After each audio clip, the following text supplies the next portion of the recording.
요한계시록은 사도 요한이 반모섬에 유배당할 때에 기록한 책이다라고 전해지고 있죠. 하나님께서 그에게 특별히 아주 영광스러운 미래의 일을 보여주셨습니다. 그리고 그 내용을 자세하게 이제 기록을 하였는데요.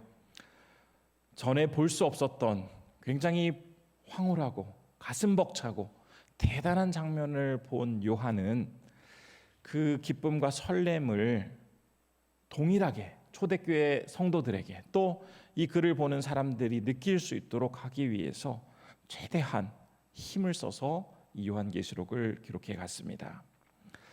특별히 오늘 함께 읽은 요한계시록 5장의 말씀 속에는 그가 본 어떤 환상의 내용 속에서 처음에는 굉장히 답답하고 알 수 없어서 큰 슬픔에 빠져 있다가 그 과정에서 놀라운 영적인 경험을 하고 난 이후에 그가 다시금 하나님 앞에 새롭게 찬양과 감사함으로 나아가는 그런 내용이 나와 있습니다.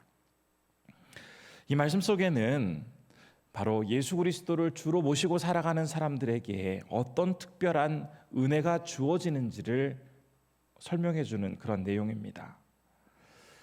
그래서 이 시간에는 이제 요한계시록 5장의 말씀을 한번 이 시간 살펴보면서 하나님께서 믿음의 사람들에게 어떠한 특징, 어떠한 모습을 주셨기에 사도 요한이 그 사실을 발견하고는 큰 슬픔에서 기쁨과 감사함으로 나아갈 수 있었는지를 함께 살펴보려고 합니다.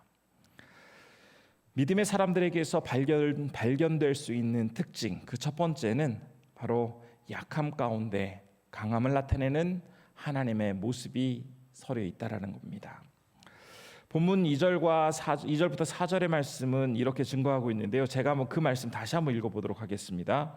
또 봄에 힘있는 천사가 큰 음성으로 외치기를 누가 그 두루마리를 펴며 그 인을 떼기에 합당하냐 하나 하늘 위에나 땅 위에나 땅 아래에 능히 그 두루마리를 펴거나 보거나 할 자가 없더라. 그 두루마리를 펴거나 보거나 하기 합당한 자가 보이지 아니하기로 내가 크게 울었더니. 지금 이 말씀을 보면 보좌에 앉으신 이의 그 손에 오른손에 들려있는 그 어떤 두루마리가 있는데 그 두루마리는 7개의 인으로 봉인되어져 있는 상태였습니다. 그런데 그 누구도 감히 나서서 그 두루마리를 펴서 그 내용을 볼 수 있는 사람들이 없었던 것이죠. 이 사실에 대해서 너무나 안타깝게 여긴 사도 요한은 크게 울부짖었다라고 전하고 있습니다. 사실 그는 이 상황이 지금 이 보여지는 환상이 무엇을 의미하는지를 잘 알고 있었기 때문에 그 상황에서 아무런 손을 쓸 수도 없는 이 답답함을 그는 아주 뼈저리게 느끼고 있었습니다. 이 부분을 주석하는 학자들에 의하면 지금 이 두루마리는 마치 이 부동산을 그 법적으로 소유했다라는 것을 증명하기 위해서 우리는 집문서 혹은 땅문서를 갖고 있는데요. 마치 이 집문서나 땅문서와 같은 것이다라고 해석을 하기도 합니다. 우리가 땅을 사거나 어떤 아파트를 사게 되었을 때 계약서를 쓰고 집문서나 땅문서 같은 것들을 이제 갖게 됩니다. 그것을 오늘날은 등기권리증이라고도 하는데요. 자기 이름으로 된 이 등기권리증을 가지고 있을 때에 이 사람이 실제로 이 부동산의 주인이라는 것을 나타내 보여주게 됩니다.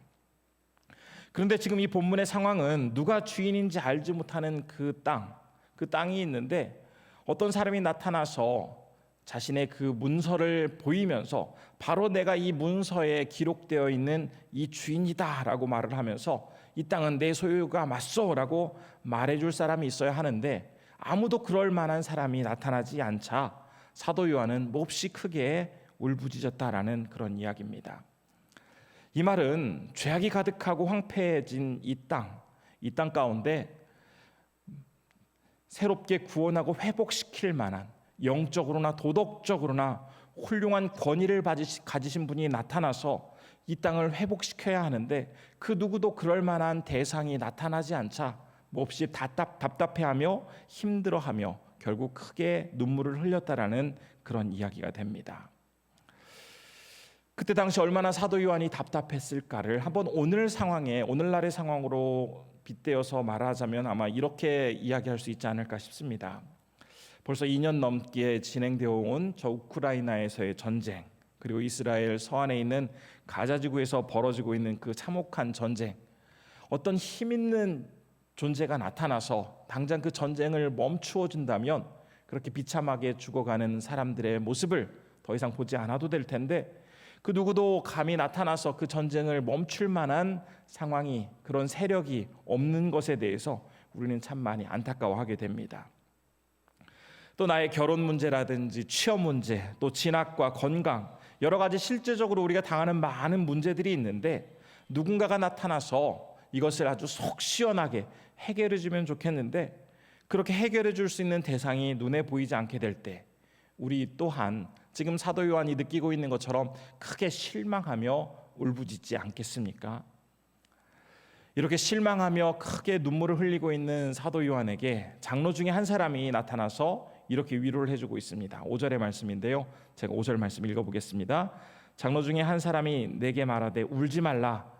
유대 지파의 사자 다윗의 뿌리가 이겼으니 그 두루마리와 그 7인을 떼시리라 하더라. 어떤 희망을 발견할 수 없는 그 요한에게 장로 한 명이 다가와서는 울지 말라라고 하면서 유다 지파 중에서 다윗의 뿌리가 되시는 그런 사자 같은 분이 나타나서 그 7인으로 인해서 봉인된 그 두루마리를 펼 것이니 걱정하지 말라라고 위로를 하고 있는 것입니다. 누군가가 나타나서 그 봉인된 두루마리를 펼 것이다라는 말에 큰 용기를 얻게 된 사도 요한.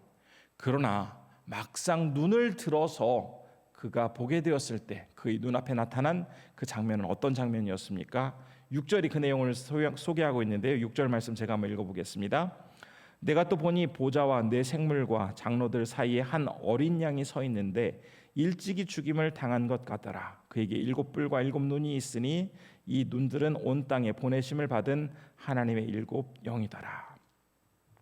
이제 장로가 나타나서 이렇게 절망스러운 사회를, 세상을 구원할 자가 나타날 것이다라는 그 말에 위로를 받고는 눈을 들었는데, 어떤 사자와 같이 용맹하고 늠름한 그러한 대상이 서 있을 줄 알았는데, 막상 그의 눈앞에 서 있는 것은 어려서 죽임당한 한 마리의 양이 있었습니다.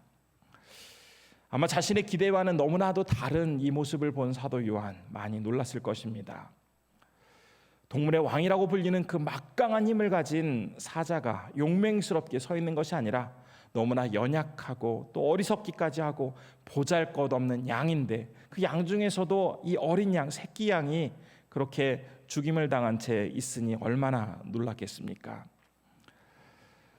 사실 그런데 성경에서 이 양이 의미하는 특별한 그 의미가 있죠. 구약 시대에는 이스라엘 백성들이 출애굽할 당시에 이 유월절 밤에 이 어린 양의 피를 문설주에 바름으로써 그 백성들은 죽음에서 피할 수 있었습니다. 신약 시대에는 세례 요한이 이제 공생애를 시작하는 예수님을 향해서 보라 세상 죄를 지고 가는 하나님의 어린 양이로다라고 부르면서 인간을 구원하기 위해서 이 땅에 오신 그 예수 그리스도, 그분을 향한 하나님의 뜻을 이 어린 양이라는 표현을 통해서 나타내기도 하였습니다. 이러한 사실에서 알 수 있듯이 인간에게서 주어지는 그런 승리라는 것은 마치 무기력하고 패배자처럼 보이는 이 연약한 존재, 양과 같이 참 볼품없는 그 존재를 통해서 하나님은 오히려 강함을 나타내 보여주시고 능력을 나타내 보여주신다라는 사실을 강조하기 위해 지금 이 어린 양을 등장시키고 있는 것입니다. 인간을 구원하기 위해 이 땅에 오신 하나님의 어린 양 예수 그리스도는 우리의 모든 죄를 용서해 주기 위해 십자가에 달려 처참히 돌아가셨죠.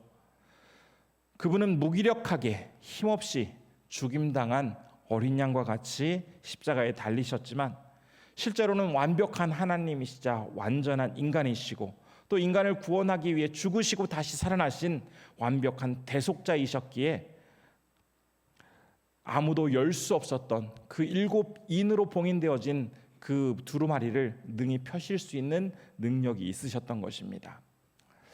사실 이 내용은 기독교 신앙을 가진 사람들에게는 너무나 당연한 가르침입니다.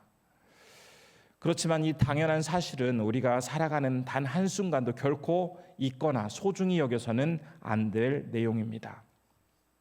그러나 실제로 우리가 살아가는 동안에 어떻게 살아가고 있죠? 가만히 보면 참 정신없이 살아가느라 이 중요한 가치, 결코 잊어서는 안 되는 이 중요한 사실을 까마득히 잊은 채 당장 내 눈앞에 보이는 현실적인 어떤 문제, 현실적인 이익에만 관심을 두며 살아갈 때가 참 많이 있지 않습니까? 하지만 생각해 보시기 바랍니다. 영혼이 구원을 받고 영혼이 건강해지는 것만큼 더 절실하고 절박하고 긴급한 문제가 어디 있습니까? 사람은 그 누구나 예외 없이 결국 이 세상을 떠나게 되어지는데 그 마지막 때를 알지 못하기에 내가 언제라도 이 세상을 떠날지라도 결코 당황하지 않고 후회함 없이 이 세상을 떠날 수 있는 준비가 되어 있어야 하는데, 물론 그렇게 완벽하게 준비를 할 수 없다 할지라도 가장 이 시급하고도 절박한 영혼의 문제를 해결해 놓아야 함에도 불구하고 마치 나는 이 세상에서 앞으로 살아갈 날이 많이 있고 그것은 당장 나에게 중요한 문제가 아니기에 이후에 내가 좀 여유가 생기면 그 문제에 대해서 생각해 보겠다라고 하면서 시간을 끄는 사람들이 얼마나 많이 있습니까? 이 영혼의 문제는 우리에게 너무나 절박한 것입니다. 만일 내가 오늘 밤에 아니면 내일 이 세상을 떠난다 할지라도 비록 육체의 생명은 다했지만 나의 영혼은 절대로 죽음에 이르지 않고 영원한 생명에 확실하게 이를 수 있는 조치를 해놓고 살아야 합니다. 그럼에도 불구하고 사람들은 이것에 대해서는 당장 눈에 보이지 않기에 소홀히 여기거나 그렇게 중요하지 않게 생각할 때가 참 많이 있습니다. 어떤 경우에는 교회를 다니는 사람들 중에서도 예수님을 믿는다고 하면서도 실제로 그 사람의 입에서 나오는 말을 가만히 들어보면 영적인 것에 과연 관심을 두고 살아가는 사람이 맞는가라는 그런 의심이 들 정도로 현실적인 것에 참 많은 관심을 두고 살아가고 있습니다. 재산 증식, 자녀 교육, 또 성공에 대한 그런 간절한 갈망, 이러한 것들이 그 사람을 온전히 전체적으로 지배하다 보니 결국 영적인 것에 대해서는 그렇게 신경을 쓰지 못한 채 살아가고 있습니다. 그러면서 하는 말이 예수님에 대해서 말씀하시는 것, 또 영적인 것은 참 중요한 것은 맞지만 어차피 우리가 살아가야 하는 것은 이 세상에서 현실이니 이 세상에 대해서도 제대로 하는 것은 얼마나 중요해라고 하면서 스스로를 변명하게 되죠. 저는 이렇게 이야기하는 것이 맞다 틀리다를 판단하려고 하는 것이 아닙니다. 하지만 분명한 사실이 있습니다. 철저한 신앙, 흔들리지 않는 그러한 주님에 대한 온전한 믿음을 분명하게 그 기반으로 하여서 이 세상을 살아가야지, 이 기초마저도 튼튼하게 하지 않은 채 애매하게 그 기초를 세우는 등 마는 등 하면서 이 세상을 쫓아서 살아가다가는 그에게는 어느 날 너무나 후회할 만한 일들이 벌어질 수 있다는 사실입니다. 나는 이미 교회 오래 다녔으니까, 이미 성경 말씀을 많이 들었으니까 이제 이 정도면 충분히 기독교의 신앙에 대해서 알고 있으니 얼마든지 이제 나 같은 사람은 이제 이 정도면 충분히 기독교적인 사고와 기초를 가지고 있어라고 스스로를 괜찮다고 생각을 하고서는 다른 사람들이 하는 그런 모습을 동일하게 쫓아 살아가는 사람들이 너무나 많지 않습니까? 세상에는 힘이 있어야 돼. 세상에는 강해야만 해. 이 세상에는 높은 곳에 있을 때 더 많은 일을 할 수가 있어. 내가 믿음이 있지만 이렇게 세상 사람들이 추구하는 것을 나 또한 잘 갖추고 있어야 그러한 모습으로 하나님께 더 영광을 돌릴 수 있어 라는 그 세상의 논리를 여전히 갖고 살아가는 사람들이 참 많이 있습니다. 하지만 하나님은 강하고 용맹한 사자를 통해 당신의 능력을 나타내시는 것이 아니라 힘없고 무기력한 아주 볼품없는 그 어린 양의 새끼를 통해서 당신의 위대한 능력을 나타내는 분이라는 사실을 오늘 말씀을 통해서 우리는 꼭 기억해야 할 것입니다. 올해도 어느덧 3개월이 지나고 벌써 4월 3일이 되었습니다. 우리는 기대와 설레임으로 송구영신 예배를 보내고 이제 2024년도를 시작하였는데요. 참 바쁘게 지난 3개월을 달려오셨죠. 지난 3개월을 달려오시는 동안 우리 성도님들의 가장 큰 관심사는 어떤 것이었습니까? 오늘 요즘처럼 이렇게 어려운 시기에는 뭐니 해도 부동산을 가지고 있어야 돼라고 생각을 하고서는 더 확실한 땅을 사기 위해서, 집을 사기 위해서 부단히 힘을 쓰며 달려오셨습니까? 아니면 내가 조금이라도 더 높은 위치에 올라가야 해라고 하면서 승진을 위해서, 성공을 위해서 그렇게 옆을 쳐다보지도 않고 앞만 보며 달려오지는 않으셨습니까? 주님과의 올바른 관계를 형성하고 또 기도로 하루를 시작하고 기도를 마쳐야겠다. 그리고 깊이 있는 말씀을 묵상하며 나아가겠다. 또 복음을 전파하는 삶을 살아가겠다.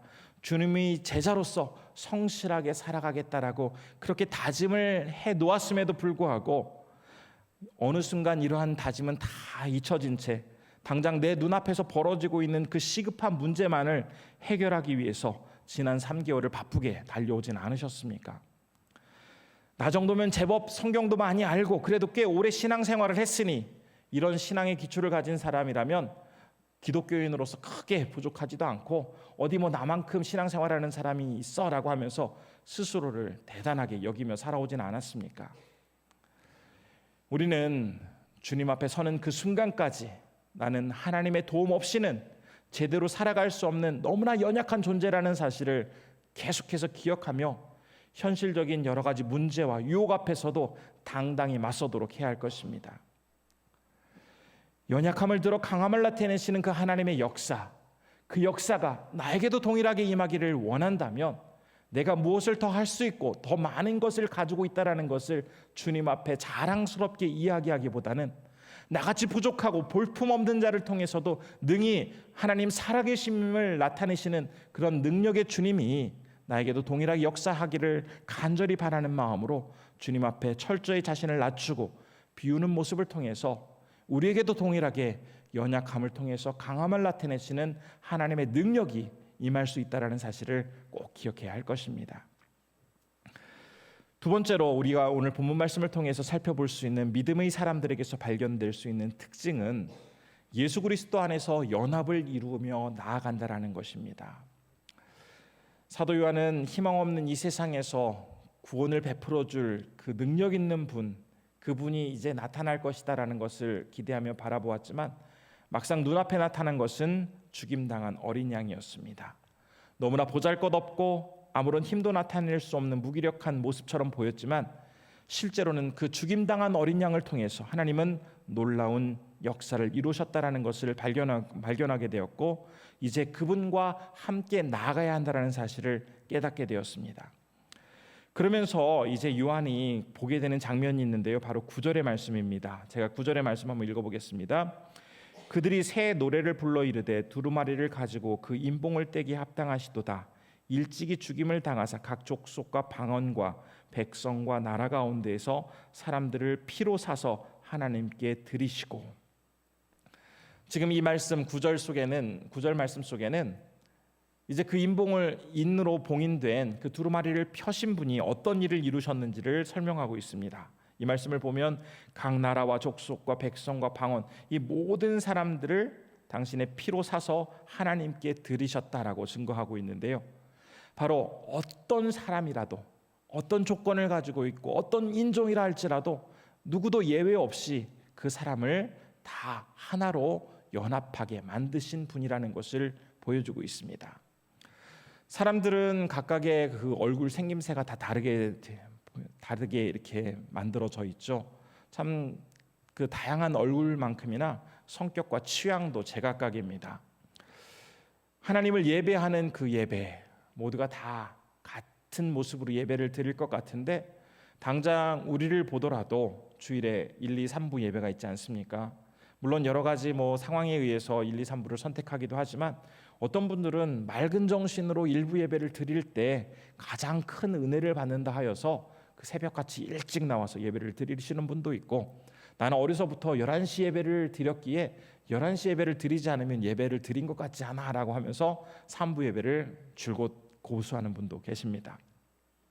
작게는 이런 차이부터 해가지고 사람의 윤리관, 문화관, 세계관, 철학관 이런 것들이 다 다르죠. 겉으로 보여지는 직업도 다르고 경제 수준도 다르고 생활 환경도 다 다릅니다. 참 이렇게 어떻게 그 공통점을 찾기란 참 어려운 이런 사람들임에도 불구하고 하나님 앞에서 한자리에 모여서 그분을 찬양하고 예배할 때 하나님께서는 그들에게 한 마음과 한 뜻을 이루며 나아갈 수 있는 은혜를 베풀어 주십니다. 우리도 참 교회 안에는 다양한 성도님들이 계십니다. 그 배경도 다양하고 성장해온 그 과정들도 다 차이가 있는데 참 내가 어떤 때는 참 옆에 사람을 보면서 내가 어떻게 저 사람과 이렇게 지금 이 시간 이 같은 장소에 있지라고 참 의문이 들 만큼 참 예수 그리스도가 아니었다면 도저히 만날 사람이 아닌 그런 경우도 우리가 함께 할 때가 있는데요. 그만큼 예수 그리스도께서는 서로 다른 사람들, 서로 다른 모습을 가진 사람들을 하나로 묶는 그런 힘을 가지고 있습니다. 서로 연합되어서 막강한 힘을 발휘할 수 있도록 예수 그리스도께서는 사람들을 묶어 주신다라는 이야기입니다. 그런데 만일 이렇게 주님의 이름으로 모여진 이 사람들이 하나님께 영광을 돌리고 그분을 위하여 많은 일들을 해 나아가지 않고 오히려 그렇게 막강한 힘을 가지고 있으면서도 불구하고 자기의 유익과 만족을 위해서 또 단순히 어떤 구제나 교육만을 위해서 그 힘을 사용한다면 그것은 하나님께서 허락해 주신 힘을 상당히 비효율적으로 사용하는 것일 것입니다. 10절 말씀을 보면 이제 서로 연합하여서 예수 그리스도를 추구하며 살아가는 그들을 통해서 하나님께서 어떤 일을 이루어 가기를 원하시는지 설명을 하고 있는데요. 10절 말씀 제가 한번 읽어보겠습니다. 그들로 우리 하나님 앞에서 나라와 제사장들을 삼으셨으니 그 땅이 땅에서 왕노릇 하리로다 하더라. 바로 10절 말씀을 보면 이제 예수 그리스도를 중심으로 하나로 연합된 그 사람들을 통해서 하나님께서 이루어가고자 하는 것은 바로 그들을 깨끗한 제사장으로 삼아주시고 마치 왕이나 왕비처럼 그들을 귀하게 들어 사용하기를 원하신다라고 밝히고 있습니다.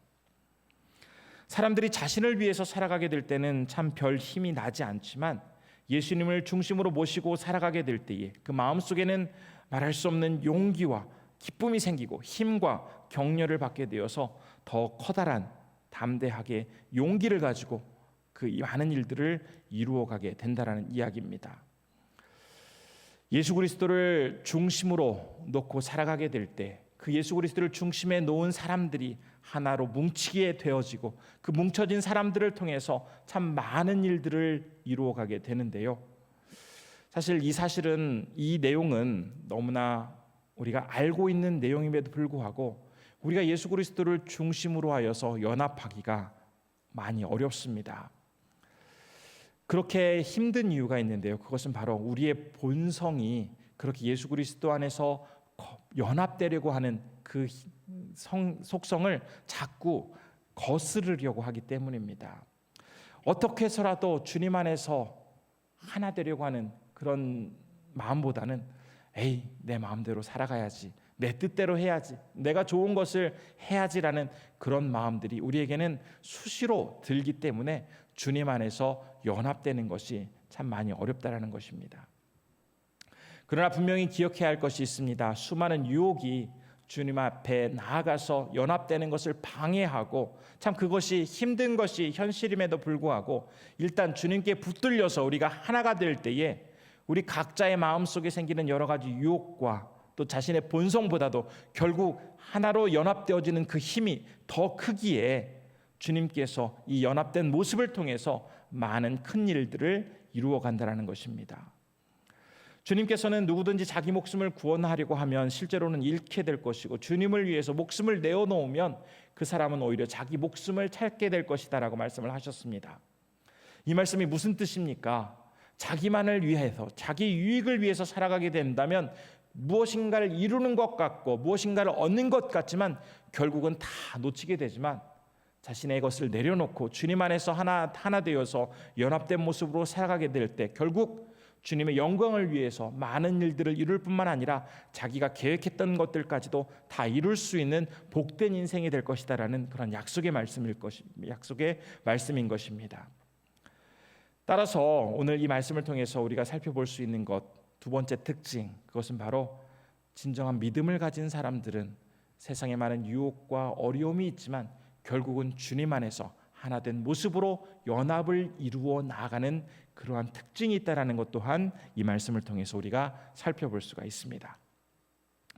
세 번째로 믿음의 사람들에게서 발견될 수 있는 특징, 그것은 바로 언제나 주님을 찬양하는 사람들이라는 것입니다.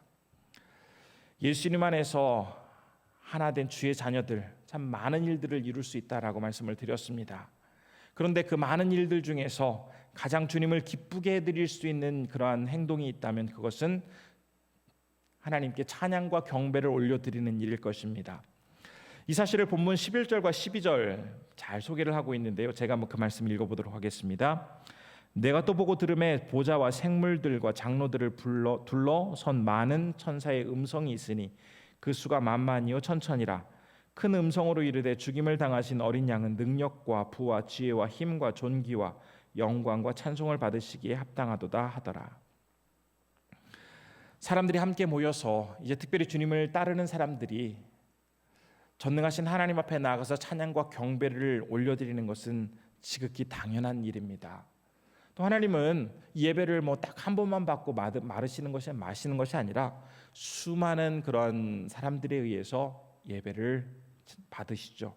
그러나 그 단 한 번도 주님이 받으시는 그 예배에 대해서 형식적으로 받으시거나 별 감동 없이 그것을 그냥 대충 받으시는 적이 없으십니다.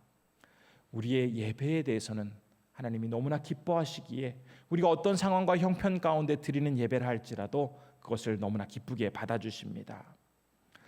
우리는 내가 그래도 힘을 내어서 용기를 내어서 주님 앞에 나아가서 무엇인가를 하며 예배를 드린다라고 생각할 때가 참 많이 있죠. 그러나 결국 우리가 주님 앞에 나아가서 예배를 드리는 것조차도 내가 그럴 만한 자격이 있어서 주님께 마치 내 어떤 공로를 내세우듯 예배를 드리는 것이 아니라 주님께서 나를 예배할 수 있는 자리에 불러주시고 또 인도해 주시고 예배 드릴 수 있는 그 직분을 맡겨주셨기에 우리가 주님 앞에 예배할 수 있는 것 아니겠습니까? 우리에게 예배 드릴 수 있는 그 자격을 주신 이유는 그 어떤 것보다도 우리를 통해서 예배 받는 것을 하나님이 기뻐하시기 때문입니다. 사실 전능하신 하나님이시라면 이렇게 죄 많고 흠 많고 보잘것없는 우리를 통해서 예배 받으시기보다는 더 완벽하고 또 아름답고 대단한 존재들을 통해서 찬양과 경배 받으실 수도 있었을 것입니다. 하지만 그렇게 하지 않으시고 부족하고 연약한 우리를 통해서 예배 받고자 하신다면 거기에는 분명한 이유가 있지 않겠습니까? 그 이유가 과연 무엇일까요? 각 사람 하나하나로 본다면 참 보잘것없는 사람들이지만 우리에게는 하나님의 아들 독생자 예수 그리스도의 피가 묻어있기에 당신이 너무나 사랑하는 그 예수의 피가 묻어있는 자들이 함께 모여서 주님을 찬양하고 경배하는 그 예배를 너무나 기쁘게 받아주시는 것입니다. 저는 C.S. 루이스라는 기독교 사상가를 상당히 관심 있게 이렇게 이제 접하고 있는데요. 그는 찬양과 예배, 특별히 하나님 앞에 드려지는 찬양과 예배에 대해서 이야기하면서 이렇게 이야기를 합니다. 예배는 그리스도인의 삶이 어떻게 바뀌게 되는지를 분명하게 설명해 준다. 이게 무슨 얘기냐면 하나님께 나아가서 찬양을 드릴 수 있는 것, 그분을 예배하는 것, 그것은 내가 무엇인가를 할 수 있기 때문에 나아가는 것이 아니라 하나님께서 그 과정을 통해서 그를 바꾸시기를 원하는 그런 계획이 그 안에 숨겨져 있다는 것을 의미합니다. 따라서 이 말은 우리가 하나님 앞에 예배를 드릴 때에 단순히 그 자리에 그 현장에 가 있는 것만으로 예배를 드리는 것이 아니라 내가 할 수 있는 최선의 것으로 하나님께 영광을 돌릴 때 하나님을 칭찬하는 과정을 통해서 나아가야 한다라고 말을 합니다. 이 얘기는 무슨 얘기냐면 우리가 사실 누군가를 칭찬하게 될 때 어떤 경우에 칭찬을 하죠. 예를 들면 뜨겁게 사랑을 나누는 연인 두 사람이 있다고 할 때 이 남녀 간에는 너는 이게 문제야, 너는 이게 안 좋아, 너는 이것을 못해, 이런 얘기를 절대 하지 않을 것입니다. 너는 이게 예쁘고 너는 이게 마음에 들고 참 이렇게 하는 것이 너무나 보기 좋고 이것을 어쩌면 이렇게 잘하느냐라고 하면서 이렇게 좋은 칭찬을 상대방에게 해주지 절대로 뭐가 불만이고 뭐가 안 좋고 뭐가 별로다라는 이야기를 하지 않죠. 바로 우리가 하나님 앞에 나아가서 찬양하는 것 또한 바로 이러한 마치 연인을 칭찬하는 모습처럼 하나님 앞에 나아가서 그분이 우리에게 주신 것들에 대한 감사한 것, 좋은 것, 기쁜 것들을 내 마음을 다해서 고백하는 과정을 통해서 진정한 예배를 드리게 될 때 우리 마음속에는 기쁨이 찾아온다라는 그러한 의미입니다. 하나님이 어떤 분이신지 알아가는 과정 속에서 경험하게 되어지는 그 놀라움, 그 기쁨, 아름다움, 그 영광스러움, 그것들을 주님 앞에 내 입을 통해서 고백하면서 적극적으로 주님 앞에 찬양을 올려드리는 가운데에 우리는 살아있는 예배를 드릴 수 있게 되는 것이지, 단순히 예배드리는 그 현장에 내가 자리하고 있다고 해서 내가 온전히 주님 앞에 예배드리고 있는 것은 아니라는 것을 C.S. 루이스는 이야기를 합니다. 하나님께서는 이처럼 그 세운 자들을 통해서 예배받기를 너무나 기뻐하시죠.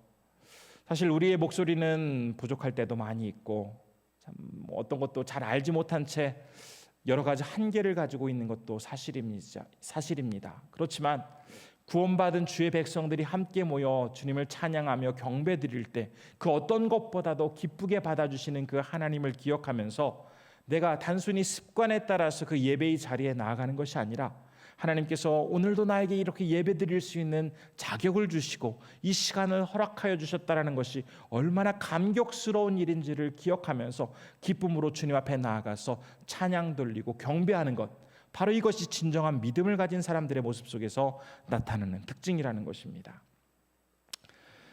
우리는 이 시간 요한계시록 5장의 말씀을 통해서 사도 요한이 밤모섬에서 여러 환상을 보았는데, 그가 특별히 5장에서 이 7인으로 봉인된 그 두루마리를 아무도 펼 수 없는 이 암담한 현실 속에서 실망하며 크게 슬픔을 당하고 있을 때에 이 임봉된 두루마리를 펴실 수 있는 분이 있다라는 이야기를 듣고는 그분을 만나고 난 이후에 이제 그의 이 절망과 슬픔은 기쁨과 감사함으로 변해서 하나님 앞에 찬양과 경배를 올려드리는 모습을 이 말씀을 통해서 살펴볼 수가 있었습니다. 그가 발견한 사실은 굉장히 단순한 것이었습니다. 바로 하나님께서 그 사랑하는 자들에게 특별한 은혜를 베풀어 주시는데, 그 은혜는 거창한 것, 대단한 것, 정말 크고 놀라운 것, 강한 것, 그것을 통해서 하나님의 위대함을 나타내 보여주시는 것이 아니라 약하지만 볼품없지만 참 부족하지만 그럼에도 불구하고 하나님의 역사가 임하게 될 때에 그 약한 것으로부터 놀라운 위대한 능력이 나타난다는 것을 하나님은 깨닫게 해주셨고, 참 다양하고 천차만별의 각양각색의 그 사람들이 살아가고 있지만 결국 이것을 하나로 묶을 수 있는 힘은 예수 그리스도 안에 있다라는 것을 발견하게 되었을 때 그분을 중심으로 온 세계 만방은 하나로 연합될 수 있다라는 사실을 깨닫게 되었고, 또 세 번째로는 주님을 따르는 자들, 그들이 할 수 있는 가장 복되고 아름다운 그 행위는 하나님을 찬양하며 그분께 경배드리는 것, 이것이야말로 하나님께서 선택한 자들을 통해서 가장 기쁘게 받으시는 그런 행위라는 것을 발견하게 되었을 때 사도 요한의 모습 속에서도 하나님께 기쁨과 찬양을 올려드릴 수 있었던 것입니다. 혹시 우리 모습 속에서 우리 신앙 가운데 아직 나의 신앙은 참 연약한 것 같아, 내가 그리스도인이지만 아직은 참 뭘 해야 될지 잘 모르겠어 라고 생각하며 살아가고 계시는 분이 있다면 오늘 이 말씀이 우리에게 전해주는 그 깊은 의미를 다시 한번 생각해 보시기 바랍니다.